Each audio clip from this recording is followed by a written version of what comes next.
पिछले 3 सालों में निरस्त की गई और साथ में वहां से जो रेवेन्यू मिलती है छत्तीसगढ़ के जोन से, वो रेवेन्यू देश में कौन से स्तर पर है।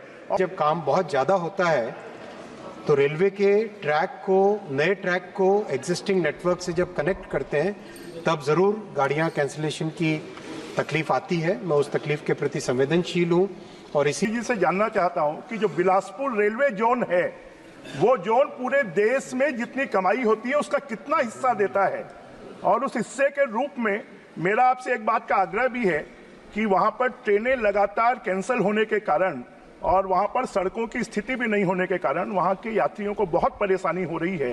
तो भविष्य में क्या आप ये निर्देश करेंगे कि बहुत अति आवश्यक होने पर ही ट्रेनें कैंसिल हों? छत्तीसगढ़ में आज करीब 37,000 करोड़ रुपए का इन्वेस्टमेंट रेलवे के डेवलपमेंट के लिए हो रहा है। श्री ब्रजमोहन अग्रवाल। माननीय अध्यक्ष महोदय, आपको बहुत बहुत धन्यवाद। प्रश्न क्रमांक 225। माननीय अध्यक्ष महोदय, मैं माननीय मंत्री जी से जानना चाहता हूं कि पिछले 3 सालों में, क्योंकि छत्तीसगढ़ जहां पर 32% पॉपुलेशन ट्राइबल है, 12% पॉपुलेशन कास्ट की है और 42% जंगल से घिरा हुआ है, पहाड़ है, नदी है, नाले हैं, वहां पर कितनी ट्रेनें पिछले 3 सालों में निरस्त की गई और साथ में वहां से जो रेवेन्यू मिलती है छत्तीसगढ़ के जोन से, वो रेवेन्यू देश में कौन से स्तर पर है, और भविष्य में माननीय मंत्री जी छत्तीसगढ़ के दूर क्षेत्रों में जहां आवागमन की सुविधा नहीं है वहां पर रेलवे बिछाने के लिए क्या करने वाले हैं, उसके लिए क्या योजना है, इसकी जानकारी माननीय मंत्री जी दे दें। माननीय अध्यक्ष जी, छत्तीसगढ़ जैसा कि माननीय सांसद जी ने कहा, एक आदिवासी बहुल राज्य है और बहुत ही महत्वपूर्ण राज्य है।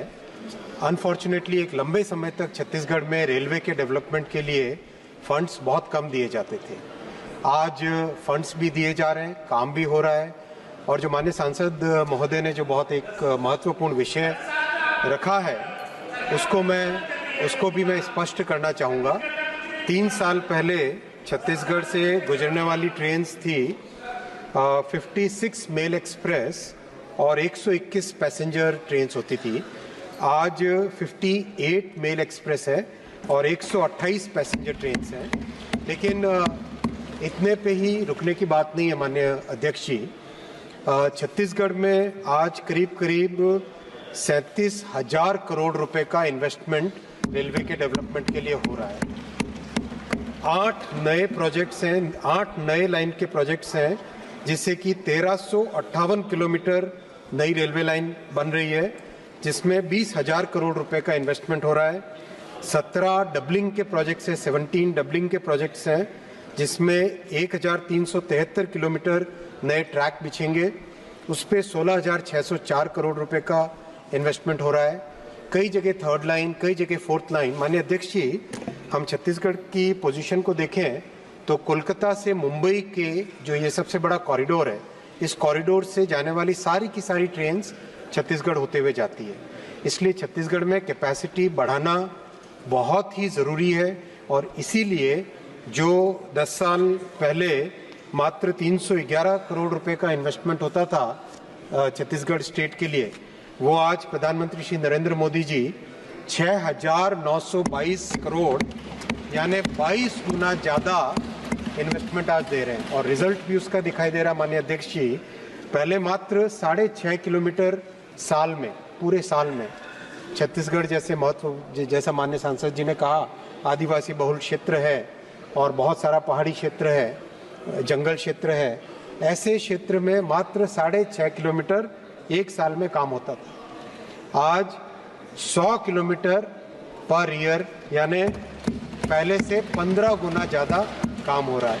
6.5 किलोमीटर साल में, पूरे साल में छत्तीसगढ़ जैसा माननीय सांसद जी ने कहा, आदिवासी बहुल क्षेत्र है और बहुत सारा पहाड़ी क्षेत्र है, जंगल क्षेत्र है, ऐसे क्षेत्र में मात्र 6.5 किलोमीटर एक साल में काम होता था। आज 100 किलोमीटर पर ईयर यानी पहले से 15 गुना ज़्यादा काम हो रहा है। मैं माननीय सांसद महोदय को आपके माध्यम से ये भी रखना चाहूँगा विषय कि रेलवे में जब काम बहुत ज़्यादा होता है तो रेलवे के ट्रैक को, नए ट्रैक को एग्जिस्टिंग नेटवर्क से जब कनेक्ट करते हैं तब ज़रूर गाड़ियां कैंसिलेशन की तकलीफ आती है। मैं उस तकलीफ के प्रति संवेदनशील हूं और इसीलिए एक नया मेथड भी काम का स्टार्ट हुआ है। अभी पिछले 7-8 महीनों में इसके ऊपर बहुत प्रैक्टिस करके, बहुत अभ्यास करके एक नया मेथड भी निकाला है जिससे कि मैक्सिमम काम जिसको NI वर्किंग कहते हैं, नॉन इंटरलॉक वर्किंग कहते हैं, उससे पहले हो जाए ताकि मिनिमम डिसरप्शन हो कनेक्शन के दौरान।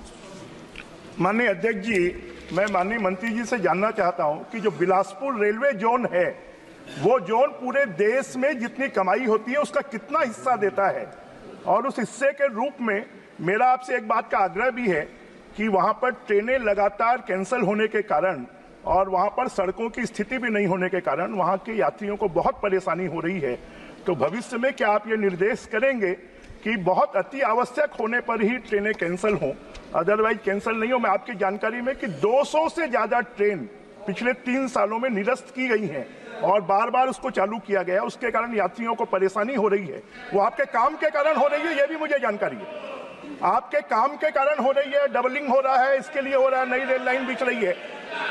तो क्या माननीय मंत्री जी, बिलासपुर का रेलवे जोन देश में कुल आय का कितना प्रतिशत हिस्सा देता है, और क्या उसकी तुलना में छत्तीसगढ़ में रेलवे में जो खर्च किया जाना चाहिए वो खर्च किया जा रहा है क्या? माननीय अध्यक्ष जी, माननीय सांसद महोदय ने बहुत ही महत्वपूर्ण मुद्दा उठाया है। ये बात सही है कि 10 साल पहले छत्तीसगढ़ के प्रति न्याय नहीं होता था न्याय। आज लेकिन न्याय हो रहा है, आज सफिशिएंट फंड्स एलोकेट हो रहे हैं और काम भी बढ़ रहा है। और जैसा माननीय सांसद महोदय ने कहा, काम जिस तेजी से हो रहा है उसके कारण ट्रैफिक में, पैसेंजर गाड़ियों की कैंसिलेशन में दिक्कत भी हुई और इसके लिए मैं संवेदनशील भी हूं और आज प्रयास भी कर रहे हैं कि किस तरह से जितने से ज़्यादा काम, मान लीजिए NI करने में यानी कनेक्शन करने में 4 दिन लगते थे, तो अब प्रयास कर रहे हैं कि वो 3 ही दिन लगे। इस तरह का प्रयास बहुत चल रहा है। और अध्यक्ष जी, जितनी तेजी से अभी छत्तीसगढ़ में काम चल रहा है, कैपेसिटी इतनी अच्छी क्रिएट हो जाएगी कि कई सारी जो समस्याएं कैपेसिटी की कमी के कारण थी, वो कैपेसिटी की कमी के कारण आने वाली समस्याएं भी समाप्त हो जाएगी।